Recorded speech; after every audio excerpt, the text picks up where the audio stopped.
여기 이제 빌라도가 관정 안에서 예수님과 대화하고 틈틈이 관정에 이제 발코니 같은 데 나간 거예요.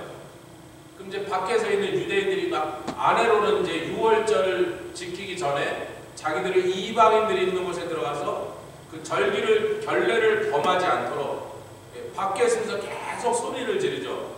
이 장면이 뭐 영화 같은 데도 그게 잘 묘사가 되는 것입니다. 그들이 안으로 들어왔다면 소란스러웠을 건데 그들은 그 유월절 잔치를 정결하게 먹으려는 그 생각이 중요하기 때문에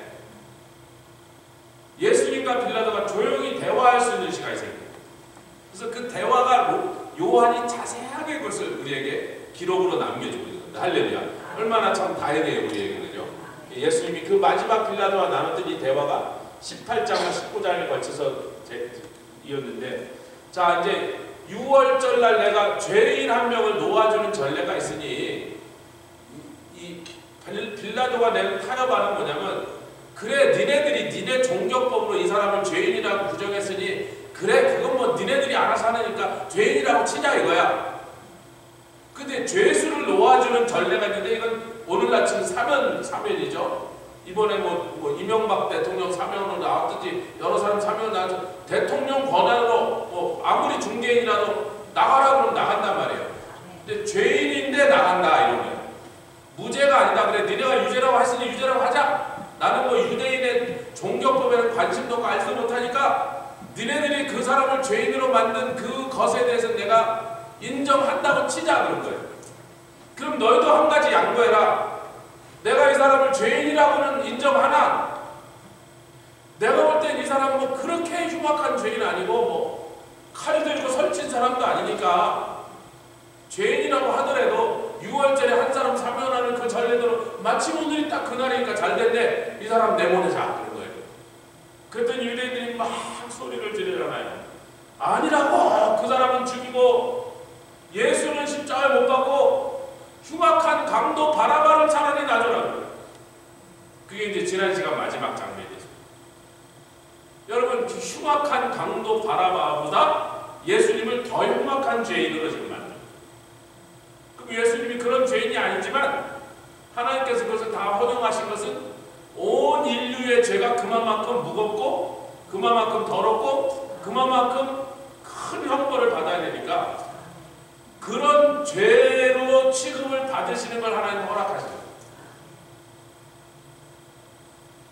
근데 어찌됐든 이제 이쯤 되니까 빌라도가 이건 뭐 안 되는 거예요. 유대인들하고 협상을 좀 하자는 건데 절충안을 내놨는데 유대인들이 뭐 시도 안 맞게 생기니까 뭐 말이 안 되는 인간들이구나 답답한 거예요. 그래서 다시 데리고 들어오라고. 관정에 딱 들어오자마자 로마 군인들이니까 거긴 로마 관청입니다. 여러분 이해하세요? 예루살렘 성 안에 아멘.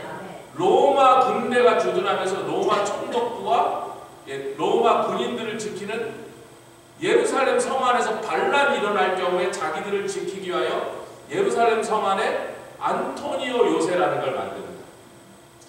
그러니까 성 안의 성을 밖에서 오는 적으로부터 지키려는 게 아니라 성 안에 있는 유대인들이 몇만 명이 갑자기 덤벼들으면 자기네들은 병력이 이렇게 많지 않으니까 바깥에 있는 다른 로마 군대가 구원병이 올 때까지 자기네들을 폭도로부터 보호하는 그 요새를 안토니오 요새를 세워놓고 그 안에 빌라도의 관정이 있었던 총독을 지켜야 되는 거잖아요.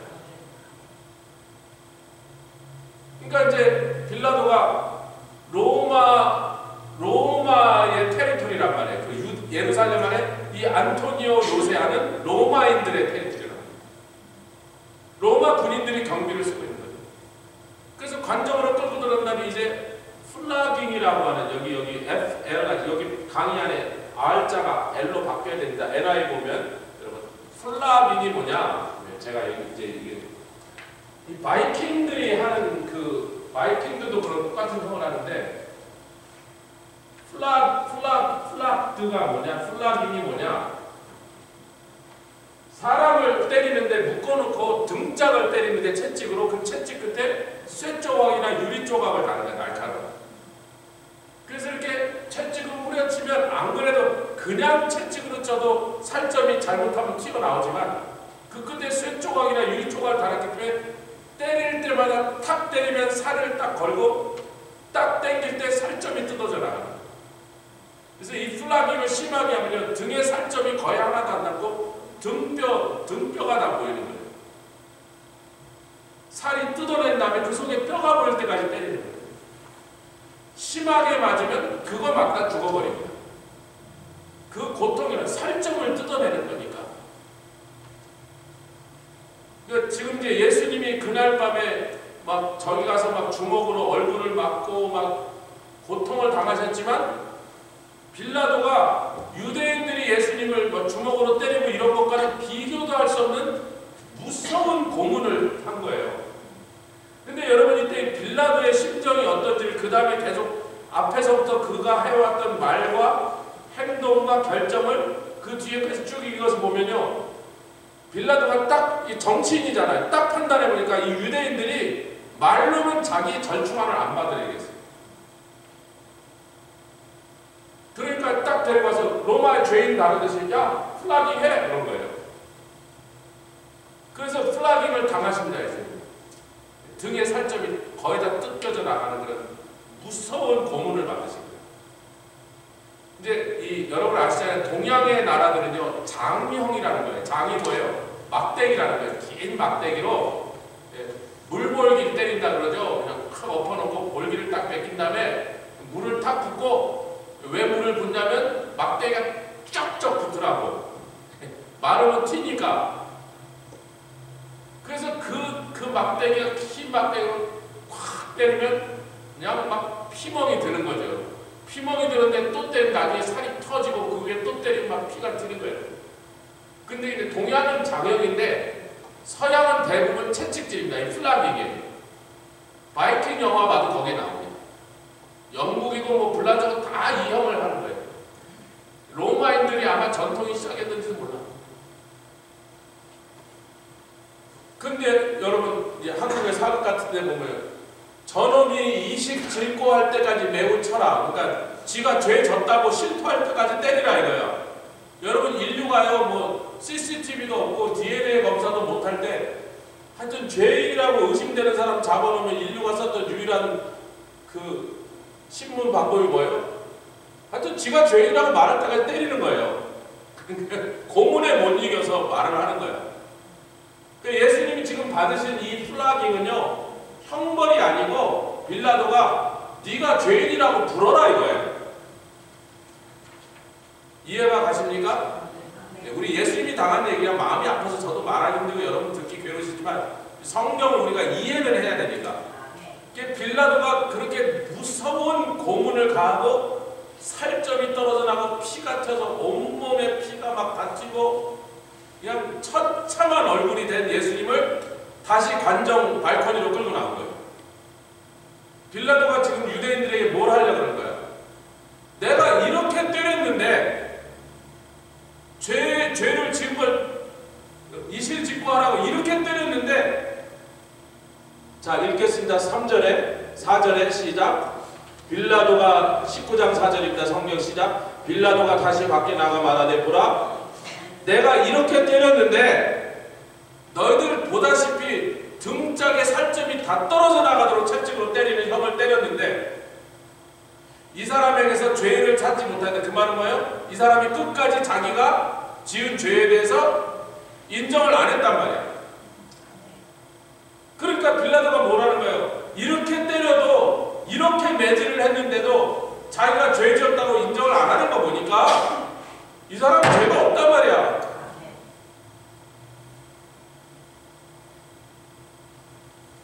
그에게서 아무 죄도 찾지 못한 것을 너희로 알게 하려면, 그동안 말로만 이 사람 봐주자 놔주자 그러니까 유대인들이 거칠게 하기를 하니까 내가 말로 한 게 아니고 심히 때렸단 말이야.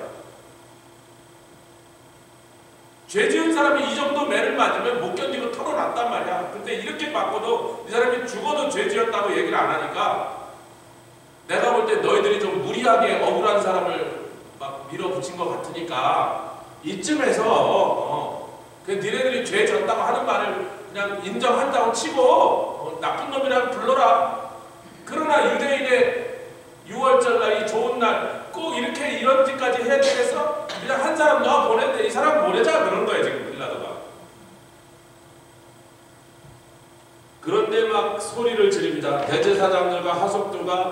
또 옛날에 그 가야바 집에서 재판할 때도 돈 받고 산 거짓 증인들이 있어서 그 이제 요즘 좌파들 모이면 저 집회하면 있잖아요. 돈 받고 나온 애들도 있거든요. 그것들 일당 10,000원씩 받고서 막 거기서 수천 명 모아놓은 그런 선동하는 사람들이 있고 돈 받고 나와서 따라오는 사람들이 있고 뭣도 모르고 와서 그냥 구경만 나보다 같이 소리 지르는 사람들이 있고 그래서 그 군중의 심리를 움직이니까 수많은 사람들이 빌라도의 관정 밖에서 십자가를 못 박으라고 십자가를 못 박으라고 그랬더니 6절 읽겠습니다. 대제사장과 하석들이 예수를 보고 소리질러 가로되 19장 6절 같이요 시작. 대제사장과 하석들이 예수를 보고 소리질러 가로되 십자가를 못 박게 하소서 십자가를 못 박게 하소서 하는지라. 그러니까 빌라도는 야 이렇게 때렸는데도 죄를 인정 안 하니 이 사람이 죄인이겠느냐. 그랬더니 유대인들이 막 그거를 뒤집어 풀라고 십자가 못 박으라고 딴소리 다 필요 없다고 우리하고 자꾸 뭐 논쟁하지 말고 당신은 십자가 못 박는 일을 동의하라고 목소리로 이기려고 힘으로 숫자로 밀어버리려고. 근데 그 와중에 이러죠. 빌라도가 시작. 빌라도가 가로되 너희가 친히 데려가 십자가를 못 박으라. 나는 이 사람 사형 판결 못하겠어. 니네들이 불법으로라도 가서 십자가를 못 박아야 되면 니네들이 폭도처럼 그렇게 해라 그런 거예요. 그래도 명색이 로마 총독인데 이 사람이 여기에 총독으로 파견 나오는데 로마에서 그래도 뭐 공적도 인정받고 뭐 황제한테 인정받을 만큼 유능한 사람이니까 정치인이니까 유대인들 니네들이 아무리 그래도 나는 이 사람한테서 죄를 못 찾겠어. 할렐루야. 대제사장들은 이 사람이 죄를 지었던 말도 상관없이 죽이자는 거고 유대인들은 어찌됐든 대제사장이 이 사람이 죽어서 하나님 앞에 우리 민족이 죽는 걸 면하자. 그래서 예수님이 희생제물이 되는 것은 대제사장의 입으로 그 말을 하게 하시고 어쨌든 예수님이 사형받을 죄인이냐 아니냐를 판결하는 법정의 최고 재판장의 자리에 앉은 빌라도의 입을 통해서는 이 사람 죄 없다가 나오게 하십니다. 할렐루야. 이렇게 때렸는데도 죄가 없다. 그것이 지금 강조되고 있었던 것입니다. 할렐루야. 우리 강의안으로 좀 넘어가겠습니다. 오늘 나눠드린 강의안이죠. 자, 오늘 19장 1절부터 16절까지 중에 1절부터 7절까지는 빌라도의 이상한 행동입니다. 그러니까 그날 그 빌라도가요, 사실 얼핏 보면 쉽게 유대인들과 동조한 것 같지만 끝까지 예수님을 살려보려고. 왜냐하면 주님 다음에 많이 그 빌라도의 부인께서 부인 말을 잘 듣는 사람. 그 말을 듣고 나니까 자기도 찝찝한데 예수님하고 이게 보통 사람이 비범한 사람인 것 같아요. 여러분 정치인들이 그런 거는 또 너무나 생선 냄새 맡는 걸 잘 봤죠. 이 사람 보통 사람이 아니야. 나사렛 무지렁이가 아니야. 무식하고 그런 사람이 아니고 굉장히 특별한 인물이란 말이에요. 어딘지 그에게서 그런 비범한 기상이 느껴지는데 부인이 또 꿈을 꿨지. 저서 의로운 사람을 해야 하는데 가담하지 말라니까 빌라도는 막 지금 계속해서 예수님을 살려보려고 이상한 행동을 계속하고 있습니다. 그런데 이제 좀 이따 보면 유대인의 압력에 밀려서 결국 빌라도가 굴복을 하게 되죠. 아멘. 그러나 8절부터 16절까지는 다시 예수님을 자기의 관정으로 끌고 들어간 다음에 또 둘만 단독으로 대화를 나눈 대화가 기록되어 있습니다. 그 대화가 우리에게 또 주는 바가 많아서 이렇게 두 파트로 나눠서 우리가 한번 참고해 보려고 합니다. 405페이지 다음 페이지로 넘어가시면 예수님이 그날 밤 받으신 순환이 순서대로 한번 정리를 해본 것입니다. 우리가 이미 18장을 공부할 때 안나스의 집에 갔을 때 거기서 그 유명한 베드로가 안나스의 집에 요한의 도움으로 따라 들어가서 계집종한테 예수님 부인하는 짓을 하고 뭐 수탉 울고 그런 일이 안나스의 집에서 벌어졌습니다. 근데 안나스가 네가 저 사람들한테 가르친 게 교훈이 뭐냐 그런데 예수님이 야 그걸 나한테 물어봐. 들은 사람이 수없이 있으니까 내가 공적으로 성령과 회담해서 했는데 들은 사람한테 물어봐. 내가 뭐라 그랬는지. 그러니까 아니 이놈이 뭐 그리고 옆에서 종이 때리고 안나스가 딱 보니까 만만치 않아. 그 자기는 원래 재판할 그 해에 대제사 재판할 권세도 없는 거예요. 그냥 처음에 그냥 윽박질러서 때려갖고 확 눌러갖고 예수를 끌고 와서 죽이려고 그랬는데 예수님이 너무 당당하게 나오고 한마디 조목조목 반박을 하니까 이거 골치 아프네. 그러니까 그러면 정식 재판으로 옮겨야지. 그러고 가야바의 집, 자기 사위의 집으로 보내버립니다. 근데 하여튼 안나스의 집에 있을 때 종에게 손으로 한 대 맞으셨어요. 아멘. 두 번째, 가야바의 집과 그 가야바의 집은 대제사장이고 대제사장이 사내들인 공회를 소집할 수 있으니까 사내들인 공회를 소집하는 그 중간에 사내들은 속한 공회원들이 72명이 모여서 이제 새벽에 사발 통문을 받고 막 오고 있는 동안에 정식으로 회의가 시작되기 전에 가야바가 먼저 신문을 시작한 거예요. 마태복음 26장 67절 68절 읽겠습니다. 마태복음 26장 67, 68.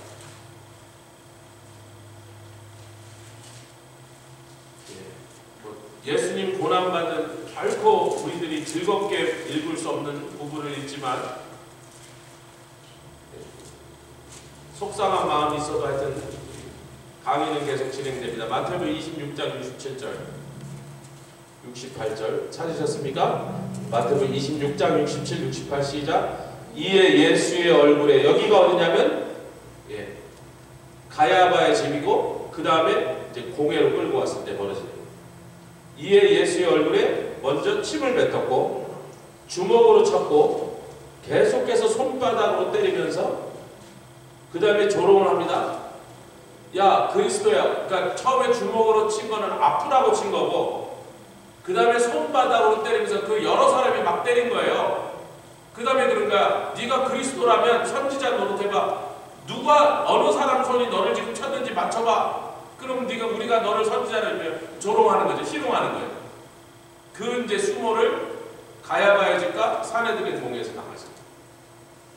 세 번째로 가겠습니다. 빌라도의 관정에서 지금 우리가 입고 있는 부분입니다. 무엇을 당했다고요? 채찍질을 당했다. 근데 그 채찍이 어떤 채찍질이다? 우리가 보통 생각하는 그 가죽 채찍으로 때린 정도가 아니고 등에 있는 살점을 다 뜯어내는 채찍질을 당하죠. 그럴 뿐만 아니라 이제 유대인의 왕이라고 하는 얘기를 듣자마자 옆에 있던 로마 군병들이, 왜냐하면 지금 로마 군병이 유대인들과 로마인이 어떻게 구별되냐면 관정 안에 있을 때는 로마 군인들이에요. 왜? 그 관정 안에 유대인들은 못 들어가 안 들어왔습니다.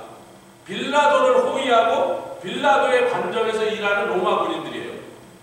그들이 유대인의 왕이니까 이거 뭐 흥미로운 사건이잖아요. 뭐 재밌는 일이잖아요. 자기네들 볼 때는.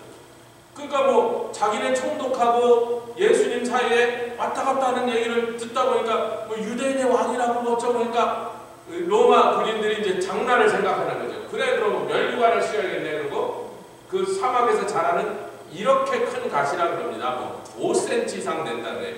그걸 예수님 머리에 가시관을 만들어서 콱 눌러 씌워버렸습니다. 이제 거기서 우리가 성화 같은 데 많이 보는데 피가 이렇게 줄줄 흐르는 그런 모습이 벌어진 거예요. 여러분 이제 여기서 아셔야 되는 건요. 제가 머리를 40반을 꿰매왔거든요. 30몇 반을 꿰매왔는데 40반을 거의 다 돼요. 마취가 안 들었어요. 그래서 제가 바늘로 찔릴 때 마취를 안 한 상태에서 수술을 2번 해봤습니다. 근데 요런 데 살하고 머리에 살하고 아픈 게 달라요. 다른 데 꼬맬 때도 마취 안 들어서 그냥 꼬매봤고 머리 가죽을, 머리의 피부를 마취를 해봤는데 이게 훨씬 나아요. 예수님 그날 당하신 고난이 하도 많으니까 뭐 괴로운 일, 나중에 십자가 지신 그 괴로움에 다른 건 다 비교도 안 되게 약한 아픔이지만 아까 플라깅도 우리가 상상하는 채찍질이 아니란 말이죠. 동양에는 그런 채찍질형이라는 게 없어서 우리가 잘 느낌이 없는 거예요. 서양 사람들 플라깅 그런 게 얼마나 무서운 형벌인 걸 아는 거예요. 가끔 플라깅 하다 사람 죽어버린다니까요. 죽을 만큼 맞는 거예요. 그런데 이 가시면류관을 머리에다 눌렀다는 게 우리가 보통 그런 경험을 해본 적이 없어. 제가 30몇 반을 꼬맨 게 이런 거 설명할 때 도움이 될지 어떻게 알았겠어? 마취를 2번, 3번 해도 마취가 안 먹어. 생바늘로 꼬맨 거예요. 제가 이제 관훈장이 독화살 맞고 장기 뜨면서 화타 보고 뼈 이렇게 후벼갖고 독을 뽑아내라 그러면서도 감기를 계속 들었다는 말을 들으면서 참았어요. 내가 관훈장은 아니지만 조자룡 조씨의 후예니까 내가 뭐 가지고 한번 그냥 꼬매라고. 아 이거 마취가 안 된다. 아니 빨리 꼬매라고. 30몇 번 되게 아파. 그 가시면류관을 씌우면서 지금은 누가 조롱하는 거예요? 로마 군인들이 조롱해요. 저쪽에서 사내들인공에서는 유대인들이 손바닥으로 때리면서 지금 널 때린 손이 누구 손이냐 맞춰보라고. 지금 유대인의 왕이라고 그러면서 가시면류관을 콱 씌워서 피가 줄줄 흐르시는 예수님 보면서 그들이 놀리고 또 손바닥으로 때렸어요. 참 우리 마음이 지금 너무 아프죠? 예, 저도 그래요. 십자가 처형 전에 군병들에게 또 순환을 당하시는데 예, 마가복음 15장 18절로 20절 우리가 고난주일이라고 예, 이 사순절을 통해서 고난주일에 가면 이 예수님이 당하신 이 순환에 대해서 우리가 되짚어보고 다시 한번 그것들을 우리가 상기하고 마가복음 15장 18절로 20절 이게 이제 십자가 지시기 직전에 십자가 처형을 시작하기 직전에 마지막으로 그들이 희롱하는 겁니다. 18절부터 시작 예하여 가로되 유대인의 왕이여 평안할지어다고 갈대로 그의 머리를 치며 이제 침을 뱉으며 꿇어 절하고 희롱을 다하고 그 다음에 다시 자세곳은 왕의 색깔이니까 왕 취급을 하면 그 앞에 절하면서 왕으로 이렇게 대접하는 척하면서 희롱을 하고 그 다음에 도로 그의 옷을 벗기고 그 다음에 십자가에 못 박으려고 끌고 나간다. 마가복음의 기록. 그 다음에 마가복음 바로 그 다음에 21절부터 22절은 다른 복음서도 다 동일하게 나온 대로 예수님 십자가를 지고 가시는데 갈고다 언덕으로 올라가는데 그 십자가에 여러분 십자가 이 십자로 된 걸 진 게 아니라 이렇게 된 건 이미 가서 왜냐면 여러분 생각하세요. 그 무거운 십자가 위에 사람을 매달고니까 그 전날 구덩이를 파고 나무를 적어도 몇 미터 깊이를 땅속에 묻어야 그래야 그 무게를 감당하기 때문에 안 그러면 사람이 그 위에 꼭대기에서 무게중심이 있으니까 조금 파고 묻으면 그 나무의 무게, 사람 무게가 이게 쓰러져 버리니까 굉장히 깊은 구덩이를 파고 적어도 밑에 3, 4m를 긴 나무의 밑바닥을 묻는 것입니다. 그래서 흙으로 다시 딱 덮어서 잘 고정을 해놓고 십자가에 매달을 사람은 이렇게 크로스로 되는 짧은 나무를 지고 가는 거예요. 근데 그 나무도 벌써 몇 미터 되는 굉장히 그 튼튼한 나무 부러지면 곤란하니까 이런 큰 팀버를 메고 가니까 예수님이 밤새 당하신 순환과 평소에도 제대로 쉬지 못하고 주무시지 못하고 잡수시지 못하고 날마다 무리를 하셔갖고 30살밖에 되지 않은 33살밖에 되지 아니하신 예수님 보면서 네가 보니까 50도 안 돼 보이는데 그 말은 40은 넘어 보인다는 뜻이잖아요. 33살 되신 예수님 보고 50이 다 돼가 보이는데 50은 안 넘은 것 같아 지금 그렇게 말한 거거든요. 저를 보고 누가 80은 안 돼 보시니까 그럼 내가 되게 기분 나쁘죠. 그럼 내가 70대로 보인다는 얘기 아니에요. 누가 이거 40 몇 살 그러면 아이고 내가 이렇게 젊어 보여 그러는 거예요. 예수님을 보고 10 몇 살을 더 늙게 보일 정도로 예수님 참 이렇게 초췌하게 됐습니다. 그 삶 자체가 너무나 무리하고 뭐 사람들한테 힘든 일을 당하시고 제자들 속삭이고 밤에 못 주무시고 제대로 못 드시고 계속 여러분 병자를 고치려면요 제가 이게 신유사역 하신 권사님을 잘 알아서 그 권사님 댁에 자주 놀러 갔으면요 하루 종일 환자가 오는데요 그것도 뭐 돈도 못 받고 아무것도 안 하면서 그냥 오신 분 오히려 사과가 가지고 커피 대접하고 있어요. 환자가 많이 올수록 이분은 더 힘든 거야. 과일이라도 하나, 그 한국 사람이 그래요. 뭐 환자가 와도요, 자기가 기도해서 고쳐줄 거라도 오면 티 타주고 커피 타주고 하다못해 감이라도 하나 내주고 귤이라도 하나 내주고 얼마나 얼마나 힘든지 몰라. 한 사람 중병을 죽어가는 사람 위해서 기도하려면요. 이쪽에서 엄청난 체력이 들어요. 예수님이 그냥 막 새벽 동틀 때부터 밤까지 환자들이 오고 귀신 끌고 귀신 들린 사람 데리고 평생 무리하셨어. 그리고 이제 그날 밤에 제자들과 엎드려서 12명 발을 씻기셨죠. 여러분 제가 한번 중고등부에 데리고 수련회 가서 세족식 했다. 그 다음부터 다시는 안 해요. 허리가 얼마나 아픈지 한 20명 세족식을 하더니만 그 다음날 제가 이러고 돌아다녀서 허리가 아파서. 그러니까 제가 지금 이 순간이 오기 전까지 그 전날 저녁부터 우리 예수님이 겪으셨던 일, 하신 일, 당하신 일을 쫙 되짚어 보면요. 웬만한 사람은 좀 그냥 기절하게 생긴 거예요. 그 채찍질이 얼마나 무서운 형벌이라고. 등에 살이 다 떨어지고 거기서 막 다 피가 나고 가시에서 피가 나오고. 그런데 이제 마지막에 그 무거운 나무 토막을 어깨에다 메고 그 언덕을 올라가셔야 돼요. 우리가 예루살렘 갔더니 예수님이 뭐 몇 번 쓰러졌다 그러죠. 그 쓰러진 자리마다 이렇게 표시해서 로마 캐톨릭 때 그런 걸 하거든요. 첫 번째 쓰러진데 두 번째. 내가 지네들이 진짜 와서 봤나 안 하나. 솔직히 말해서 어떤 때 있으리를 잘 못 믿겠는데 뭐 하여튼 뭐 열 몇 번 쓰러지셨대. 그리고 다 거기마다 표시를 해놨어. 뭐 그렇다고 치자. 하여튼 열 몇 번 쓰러지고 그 지점이라는 건 난 그걸 어떻게 자기네들이 고고학적으로 증명했는지 알 길은 없지만 여러 번 쓰러지셨을 거라는 건 동의하잖아 우리가. 주님이 그때 무슨 체력이 남아갖고 무슨 힘으로 그걸 끌고 올라가셨겠냐 말이에요.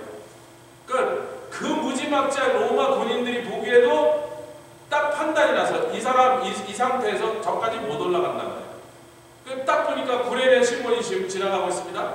아프리카에서 온 사람이 리비아에서 온 사람인데 요즘에 리비아. 이제 6월절 절기를 거룩하게 예루살렘 와서 지키겠다고 막 옷도 깨끗하게 입고 막 목욕제기하고 지금 6월절 절기 예루살렘 와서 성전에서 지키겠다 막 신나게 올라온 사람인데 야 일로 와봐. 깨끗한 옷 보이는데 피가 막 낭자하게 묻은 그 나무 토막을 네가 줘. 그러니까 구레네 시몬이 지고 싶어 해서 안 지고 싶어 해서 에이씨 왜 그러니까 이랬더니 그때 당시 로마 법이 뭐예요? 로마 군인이 뭘 지고 가라 그러면 얼마만큼 지고 가야 돼? 오리는 지고 가는 게 로마 법이에요. 그게요. 로마 황제가 내린 조서에 그렇게 써있기 때문에 어떤 로마의 식민지에서는 로마 군인이 누구든지 붙잡아서 이거 지고 가 그러면 오리까지 지고 가게 돼요. 그래서 오리까지 지고 가라면 십리까지 지고 가져라 라고 예수님 말씀하시고 로마 법상에서 로마인들이 식민지 백성 유대인들을 툭 한번 불러서 야 이놈아 이것 좀 줘. 너 밭에서 일하고 나는 네 양 버리고 와서 줘. 그러니까 유대인들이 그렇게 그걸 싫어했던 거예요. 근데 로마 법이니까 구레네 시몬이 아무리 싫어도 아무리 입이 나와도 뭐 법이니까 잔말 말고 와서 저 죽을래 그러니까 뭐 어떡하겠어요. 로마 군인들 창들 로마 군인이라고. 그래서 뭐 꼼짝없이 와갖고 참 어떻게 보면 참 영광된 사명을 받은 건데 예수님 십자가 그 십자가 나무를 지고 갔으니까 뭐 당시야 그렇게 생각했어요. 그 사람. 나중에 성경에 여기 보면 구레네 시몬의 아내 같은 사람 이름이 나와요. 많은 학자들이 그 사람이 구레네 시몬의 아버님 그 아내가 결국은 예수 믿게 되고 그 아들도 예수 믿게 됐다. 그때 예수님 십자가 지고 간 그것을 하나님 기억하사 그 집에 은혜를 베푸고 구원을 베푸셨다. 이제 신학자들이 그렇게 또 해석합니다. 근데 뭐 동명이인일 수도 있는데 중요한 건 뭐죠? 로마 군인이 무지막지한 로마 군인들이 판단하기에도 이 사람은 이걸 지고 저기까지 끝까지 올라갈 기운이 남았다 안 남았다. 불가능한 일이다. 아무리 우리가 때려도 이 사람은 일어나서 그걸 지고 갈 수 없다. 그게 그들의 눈에 볼 때도 예수님의 그 상태가 처참했던 것입니다. 한 걸음을 옮기기도 힘드실 정도. 주님이 온몸에 기운이 다 빠져나가십니다.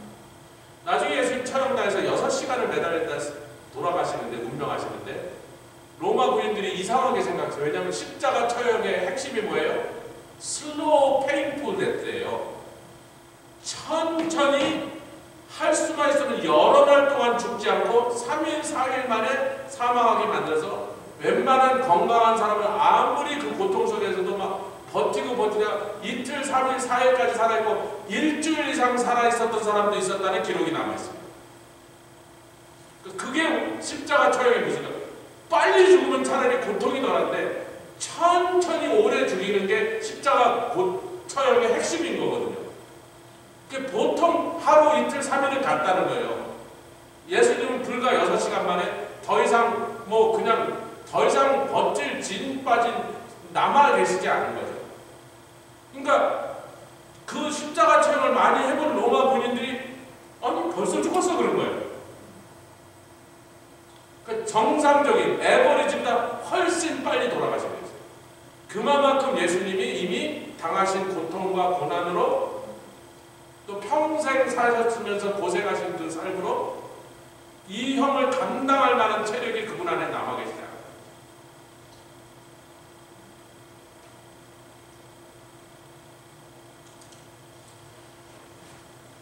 우리 빌라도의 관점으로 다시 돌아갑니다. 우리 워렌 스미스 형제는 조금 전에 이제 집에 돌아오셨다고 이제 병원을 안 갑니다. 하스피스 케어가 들어와서 페인킬러를 주더라도 그 사람들이 하고 아무리 아파도 이제 병원으로 다시 가자. 자기도 집에 가긴 원하고 집에 오셨습니다. 우리가 또 가서 방문할 만한 기회가 되면 또 여러분들도 그렇게 하시면 저야 뭐 자주 찾아가겠고 지금부터 하여튼 주님 앞에 서는 그날까지 인도하고 도와드리고 여러 가지 그렇게 해야 되는 교회가 할 일이지만 개인적으로 찾아가시는 그래도 한번 그쪽에서 원하는지 또 찾아갈 만한 상황인지 확인하시고 집으로 찾아갈 수 있으면 찾아가시고 하여튼 예수님을 영접한 그 상태에서 주님 앞에 언제 가시든 우리는 그분이 천국 가시는 걸 아니까 그거는 그렇게 우리가 슬퍼하고 그럴 일이 아니지만 오히려 감사하고 기쁜 면도 있는데 저는 그분보다 그분의 부인이 걱정이에요. 오히려 이 남편은 어렸을 때 그래도 교회를 좀 갔던 사람이고 부모 따라 교회를 좀 다니던 사람이니까 중간에 뭐 자기가 하나님을 떠났어도 알 거는 많이 알고 있어요. 근데 우리 이강수 자매 그분의 영혼이 이 일을 통하여 오히려 더 구원으로 가까이 가세요. 이 일을 통하여 오히려 하나님의 은혜를 체험할 수 있도록 그렇게 기도해요. 안 그러면 또 이제 막 슬프고 힘들고 이런 마음 반대로 튀어나갈 수 있습니다. 그걸 놓고 지금 저희 계속 기도하고 있습니다. 그렇게 기도하십니다. 그 부인도 또 자녀들 다 구원받을 수 있도록 그걸 우리가 기도해요. 빌라도의 관점으로 돌아와 봤습니다. 19장 6절부터 7절에 빌라도가 예수를 죄인이라고 때린 거예요. 내가 이렇게 심하게 때리면 자백을 받아들여야 했는데 그에게서 죄를 찾지 못했다. 그러니까 이 정도 심한 채찍질을 당하여 살점이 다 떨어져 나가고 온몸이 피투성이 돼 이 몰골이 막 엉망진창이 된 걸 너희들이 보지 않았냐고 예수를 끌고 나가 봐라. 얼굴 보라가 아니라 예수님의 그 처참한 그 몰골을 봐라 그런 거예요. 이 정도 패스니까 이제 너희들 좀 속이 후련할 거 아니냐 보내주자 그런 거예요. 여러분 그날 빌라도의 관절에서 벌어진 이 상황에 대해서 빌라도의 행동에 대해서 우리가 잘 이 내용을 이해할 수 있어야 된단 말이에요. 할렐루야. 빌라도는 지금도 예수님 어떻게든지 하여튼 살려서 보내려고 그러고 근데 대제사장과 하석들이 또 그들이 선동한 자들이 막 십자가를 못 박으라니까 야 이거 안 되겠구나. 그러니까 이제 그러면 나는 이 사람을 사형 언도는 못 하겠으니까 너희들이 데려다 마음대로 해. 근데 유대인들이 그건 안 되지. 왜? 자기네들이 마음대로 데려가서 사형 집행을 했다가 나중에 로마 정부가 그래서 문제 삼으면 대제사장이 그 유대인의 종교 지도자들이 로마 법에 지금 로마 법을 어긴 사람으로 그러면 이제 뭐 자기네들이 일구고 붙잡고 있는 걸 다 잃어버릴 수도 있으니까 그거는 할 수가 없는 거예요. 죽어도 빌라도의 입을 통하여 이 사람 사형시켜라는 판결을 받아만 내야 돼요. 이게 법이 그렇게 셋업이 됐다는 거예요. 지난주부터 충분히 설명을 드렸습니다. 할렐루야.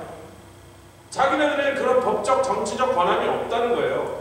로마로부터 책임 추궁을 당하면 자기네들 그 책임 추궁을 벗어날 방법이 없다는 거예요. 그랬더니 유대인들이 이렇게 대답합니다.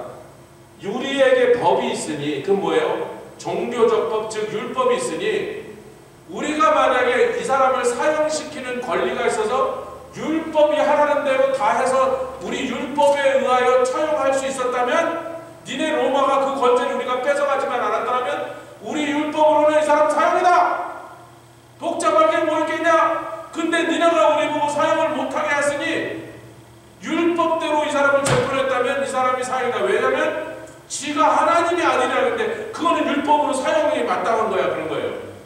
근데 이 빌라도가 이제 그 얘기를 듣고 있는데 로마 사람입니다. 자, 여러분, 제 이 강의 안에 쭉 있는데 주권사님 제가 설명드리거든요. 좀 안 졸려 이게. 보세요.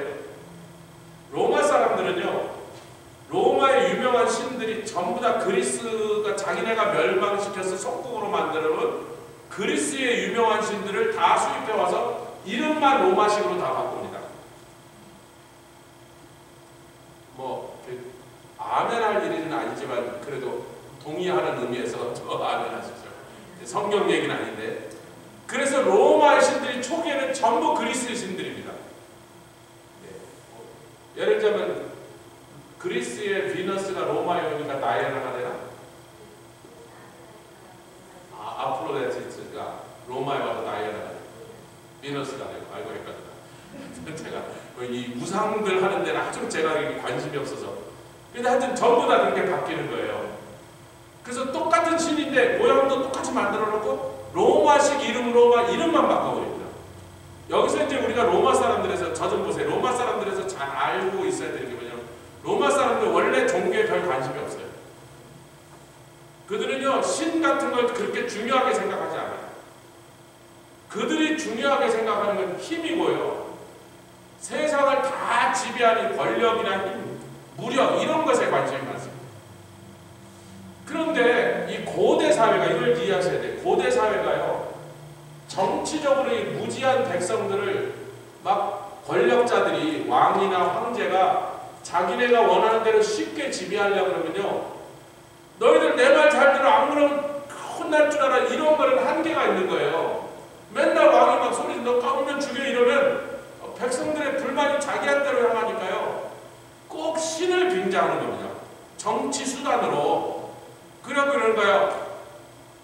이 나라에 우리가 섬기는 이 무슨 아무개 신이 계시는데 너희들 말이야 아무리 나한테는 덤빌 수 있지만 그 신을 향하여 신을 모독하면 그거는 저런 놈 죽여야 되지 않습니까? 그러면 백성이 아 그럼요 우리가 섬기는 신을 모독하면 저런 놈은 죽여야죠. 야 돌로 쳐 죽이자 이런 분위기가 되어 있는 거예요.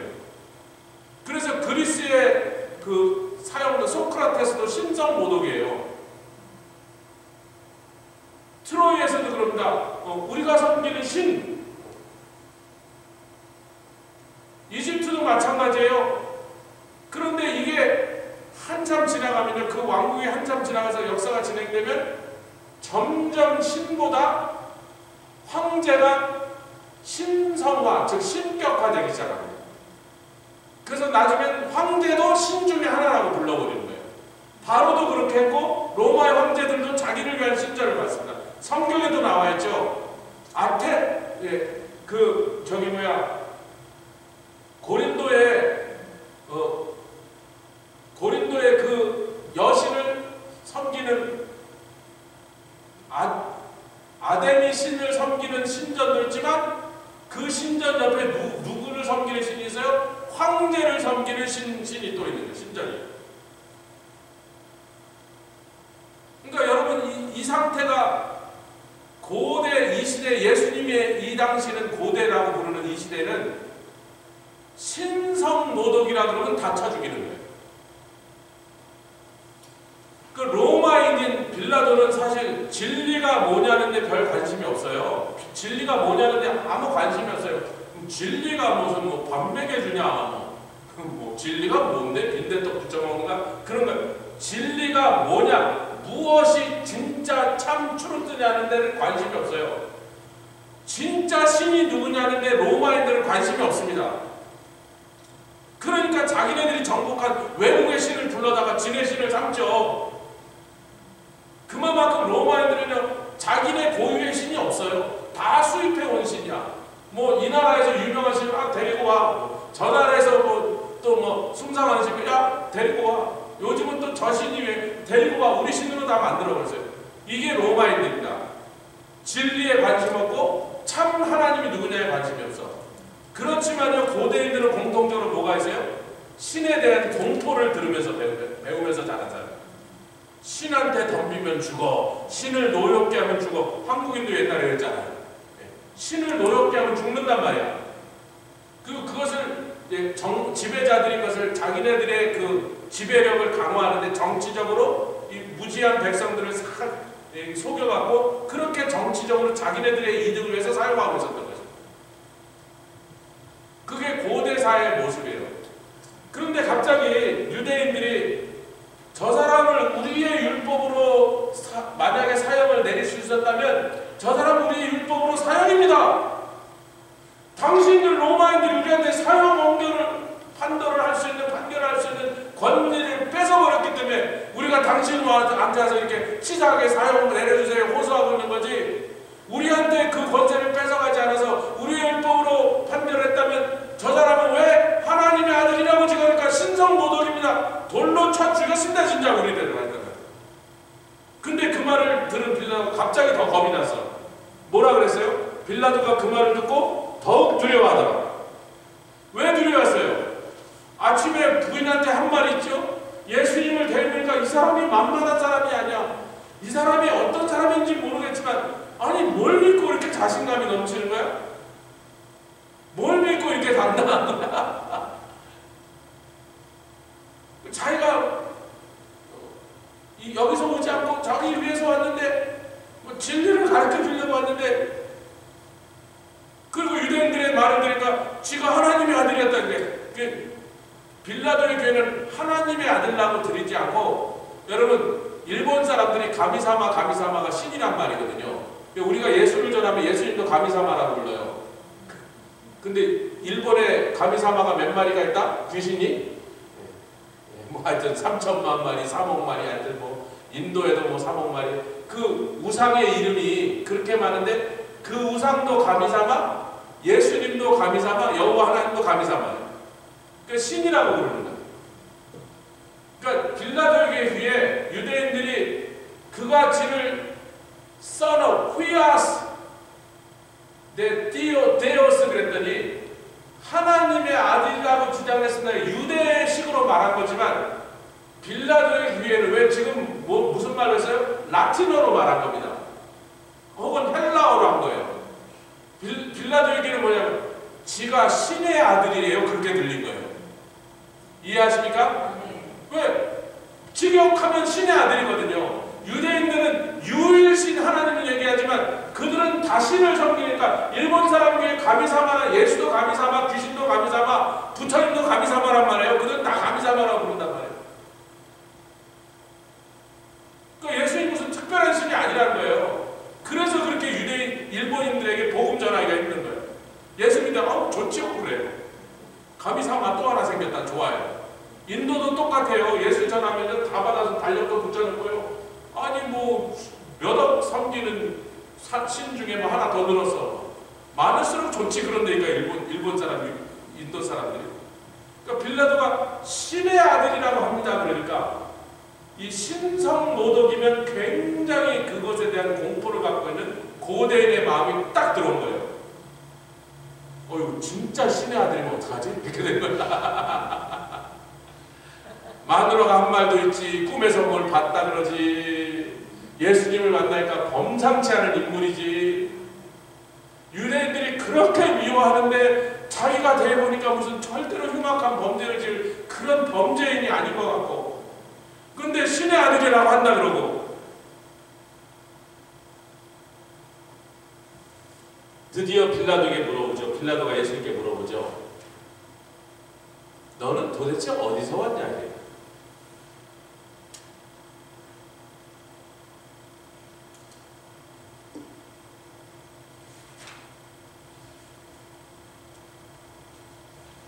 예수님이 대답하세요 안 하세요? 대답 안 합니다. 빌라도가 답답하니까 야 내가 물어보면 좀 대답을 하면 내가 아니면 나를 기분 나쁘게 하면 내가 십자가 처형을 저 사람들이 그렇게 하면 내가 야 그럼 처형해라 또 한마디면 넌 죽는데 뭘 믿고 그렇게 나한테 대답을 안 하고 건방을 떠는 거예요? 그렇게 물어본 거예요. 그랬더니 예수님께서 말씀하시죠. 위에서 주지 않으셨다면 나를 해할 권세가 없었으리니 그 말은 뭐예요?